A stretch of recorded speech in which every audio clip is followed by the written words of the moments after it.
शिव कथा कह रहे हैं। भगवान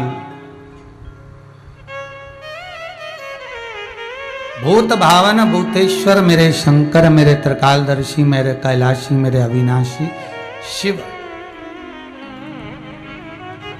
जो नित्य करुणा करने वाले।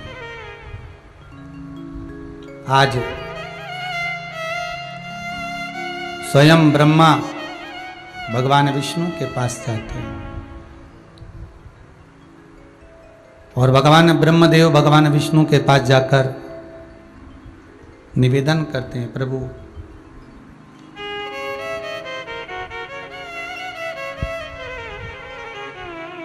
मेरे संशय को मिटा दीजिए। क्या संशय है आपका? भगवान ब्रह्मा कहते हैं कि आप मेरे पिता हैं।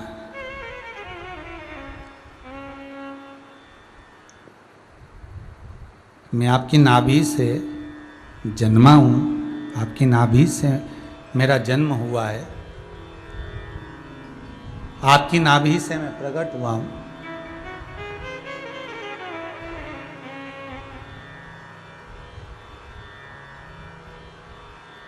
आप मेरे पिता हैं। भगवान विष्णु बोले ठीक है, फिर क्या जानना चाहते हो? मुझे जानना केवल इतना है कि आप मेरे पिता हैं तो आपके पिता कौन है?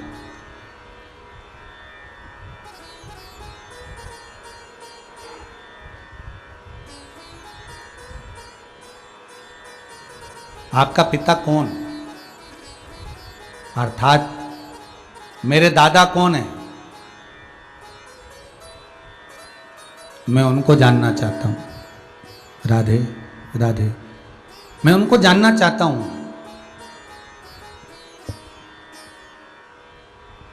तब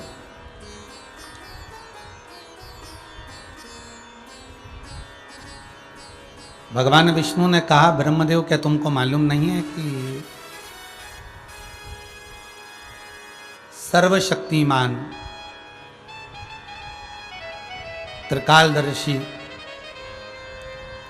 जिन्होंने कालों को भी जीत रखा है, ऐसे महाकाल स्वयं शंभु शंकर ओगड़दानी त्रिकालदर्शी कैलाशी अविनाशी शिव मेरे पिता है? क्या आपको मालूम नहीं है?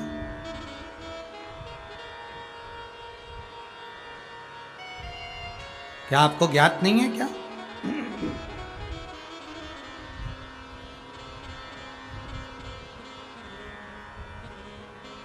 ब्रह्मा जी बोले मैंने सुना तो है पर विश्वास नहीं।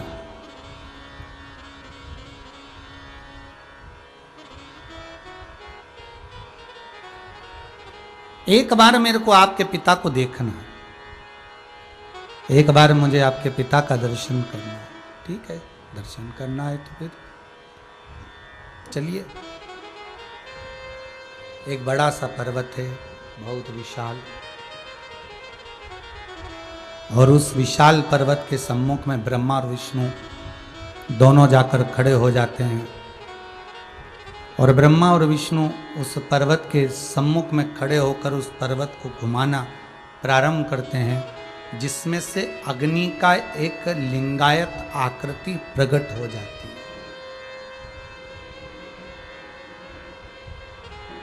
एक शिवलिंग, अग्नि का लिंग,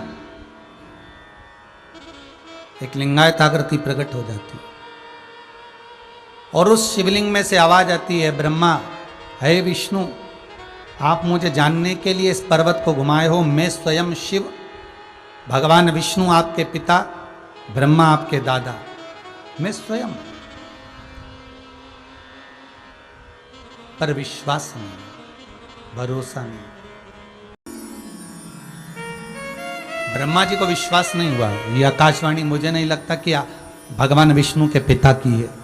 भगवान ब्रह्मदेव को विश्वास नहीं हो रहा। जब भगवान ब्रह्मदेव को विश्वास नहीं हुआ तब भगवान विष्णु ने कहा, प्रभु आप अपना स्वरूप का दर्शन करा। भगवान शिवलिंग के स्वरूप में प्रकट हो गए। अग्नि के लिंग के रूप में प्रकट हो गए। तो भगवान ब्रह्मा जी कहते हैं ये शिवलिंग आपके पिता हैं। हाँ, तो अगर शिवलिंग आपके पिता हैं तो इनके चरण और सिर कहाँ हैं?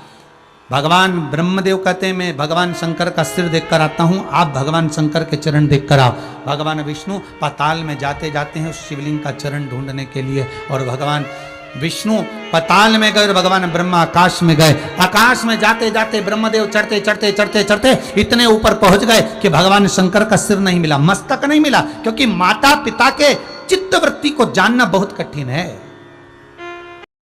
गए और ऊपर चढ़ गए, सिर नहीं मिला।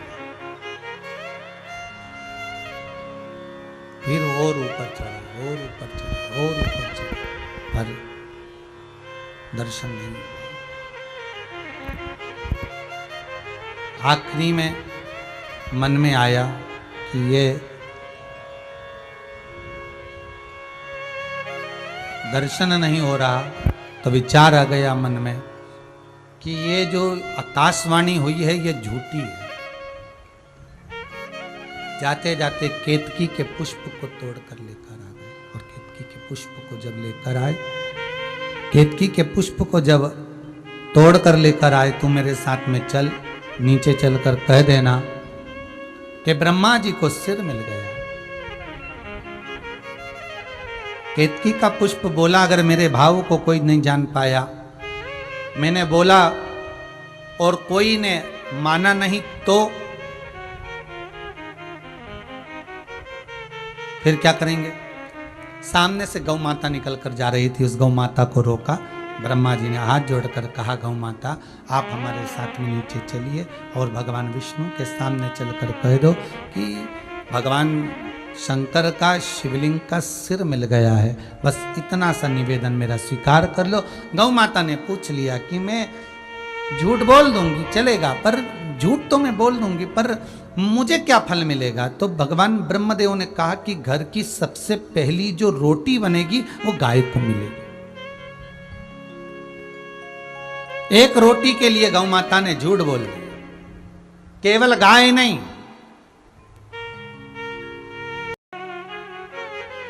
भगवान ब्रह्मदेव ने जरा सा लालच गाय को दिया और गाय से कहा कि पहली रोटी तुझे मिलेगी और तू बस नीचे चलकर कह देना कि भगवान ब्रह्मदेव को मस्तक मिल गया है। इतना झूठ बोल देना। और एक झूठ के चक्कर में गौ माता, एक रोटी के चक्कर में गौ माता झूठ बोल दी। ब्रह्मदेव वापिस आए, भगवान विष्णु से पूछा क्या आपको भगवान शंकर के शिवलिंग के चरण मिले हैं? भगवान विष्णु ने हाथ जोड़कर कहा, ब्रह्मदेव मेरे को तो मालूम था कि भगवान के चरण नहीं मिल सकते। भगवान विष्णु कहते हैं कि मैं शंकर के हृदय की बात नहीं जान सकता, पर ब्रह्मा जी कहते हैं यह आकाशवाणी झूठी है। भगवान विष्णु ने कह दिया मुझे चरण नहीं मिले, ब्रह्मदेव तुमको सिद्ध मिला? हाँ, ना मानो तो केतकी के फूल से पूछो। केतकी के फूल को हाथ में लिया और पूछा क्या ये भगवान ब्रह्मा को भगवान शंकर का सिर मिला है? हाँ, आकाशवाणी हो गई। आकाशवाणी होकर भगवान शंकर स्वतः कह दिया, ए केतकी के पुष्प तो झूठ बोलता, तो झूठ बोल रहा। केतकी के फूल तूने झूठ बोला है, मैं तुझे श्राप देता हूं, सारे देवताओं पर तू चढ़ेगा पर केतकी का फूल कभी शंकर पर नहीं चढ़ेगा। भूल कर भी अगर केतकी का पुष्प शंकर पर चढ़ेगा तो 1000 गौ हत्या के बराबर दोष लग जाएगा। मैं तुझे श्राप देता। ब्रह्मा जी बोले अगर विश्वास नहीं है, अगर आकाशवाणी झूठी है, विश्वास नहीं है तो गाय से पूछ लो, गौ माता से पूछ लो। भगवान विष्णु ने पूछा, बोलो गौ माता क्या ब्रह्मा जी को शंकर जी का सिर मिला है, शिवलिंग का छोर मिला है? एक रोटी के चक्कर में गौ माता ने कह दिया ब्रह्मा जी को शीश मिला, छोर मिला।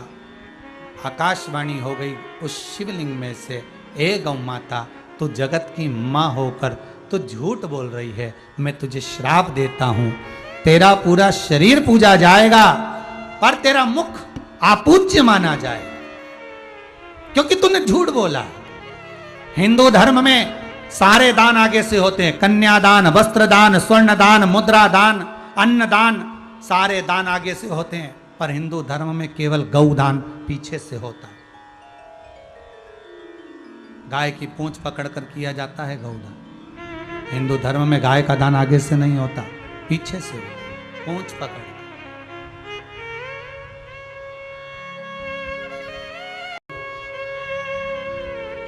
गाय माता ने झूठ बोल दिया। ब्रह्मा जी ने कह दिया ये आकाशवाणी झूठी है। भगवान शिव शिवलिंग में से प्रकट हो गए और शंकर भगवान शिवलिंग में से प्रकट होकर शंकर भगवान ने अपने पांव का नख तोड़ा और नख तोड़कर फेंका, काल भैरव को प्रकट करा और काल भैरव को प्रकट कर कर कहा जाओ, जिस मुख से ब्रह्मा झूठ बोल रहे हैं उस मुख को काट दो, वो सिर काट दिया जाए।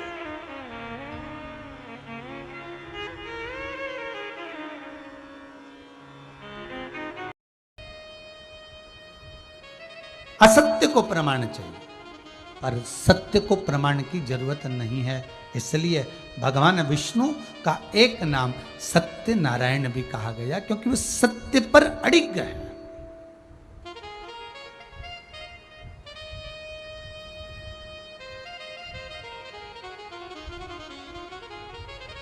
और सरल भाषा में समझ लीजिए महाराज, अग्नि पुराण कहती है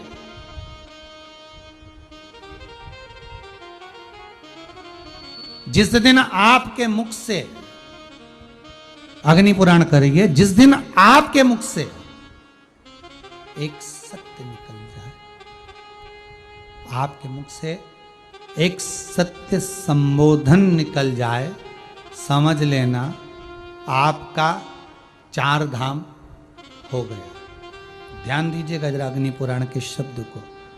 आपके मुख से यदि एक सत्य वाणी निकल जाए तो समझ लो आपके 4 धाम हो गए, 4 धाम हो गए। और यदि आपके मुख से एक असत्य निकल जाए तो ध्यान देना, जैसे भागवत जी में कहा गया, हजारों नरकों का व्याख्यान, 94 नरकों का व्याख्यान, 32 नरकों का व्याख्यान, तो समझ लेना ना जाने कितने नरकों के रास्ते तुम्हारे लिए खुल गए।